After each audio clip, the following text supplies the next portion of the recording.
Ça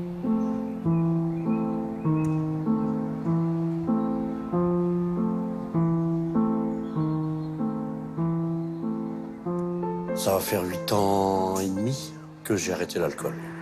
J'étais rendu esclave, parce qu'il m'en fallait tout le temps, quoi. J'étais vraiment dans le manque. Et c'est là que j'ai eu le déclic, bien sûr, d'aller me faire soigner.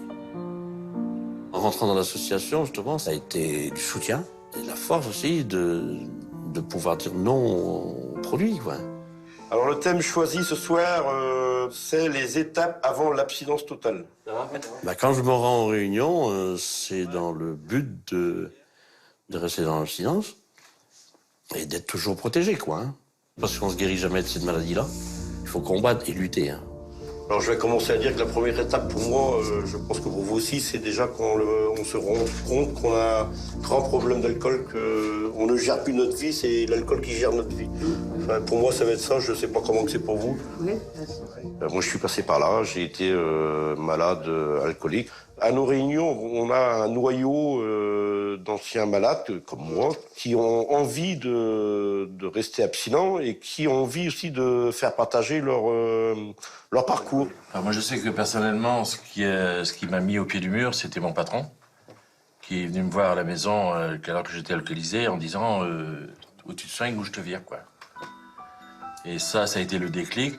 Et dans la semaine qui suivait, une lettre de ma fille me disant que c'était fini, que je verrais plus mes petits-enfants. Quand j'entends les témoignages des autres, je me retrouve. Je dis, bah oui, ils sont dans le même cas que moi. Et c'est ça aussi qui aide, ah oui, parce qu'au départ, on a honte de dire, quoi, comment on était et de dire ce qu'on faisait, quoi. Je pense que ça libère quelque part. Il n'y a qu'ici qu'on peut parler d'alcool, de toute façon, dans l'association. Parce que tout le monde n'a pas passé comme nous, donc on peut discuter avec les personnes qui sont comme nous. Voilà. Ces rendez-vous représentent le fait d'appartenir aussi à une famille, parce que ceux qui n'ont personne à qui parler, à se confier, on devient un peu des amis, des confidents. L'alcool, au final, c'est assez traite, parce que c'est festif au début.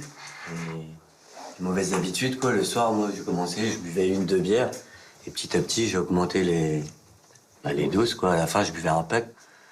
Ça fait que 4 mois que j'ai arrêté l'alcool. Enfin, j'ai compris qu'avec l'alcool, quoi, j'allais tout perdre, quoi. C'est bien, et sache que sur cette route de l'abstinence, si t'as un coup dur, on sera toujours là pour t'épauler, pour t'aider. On est là aussi. Moi, quand j'ai commencé à arrêter de boire, ce rendez-vous, j'y tenais. Ça réveille la petite flamme qui dit il faut continuer le chemin sur la route de l'abstinence, quoi. Et voilà, on a pris cette route de l'abstinence, il faut rester dessus. Ce qui est difficile, c'est d'être au contact de l'alcool toute une journée, par exemple. Dans un repas, ouais. où il y a des fois où... Puis voir des têtes qui sont pas très claires en fin de soirée, quoi. Ah oui, on était pareil avant. Ça devient... Oui, on était pareil avant, mais bon... Il y a des fois, des fêtes où vraiment c'est dur. Sans ces réunions-là, tout seul, je sais bien que j'aurais pas pu. J'aurais sûrement replongé. J'étais très heureux de pouvoir m'en sortir, alors je voudrais qu'eux, ils soient aussi heureux que moi. Justement, en arrêtant. Comme moi, j'ai réussi à le faire, quoi.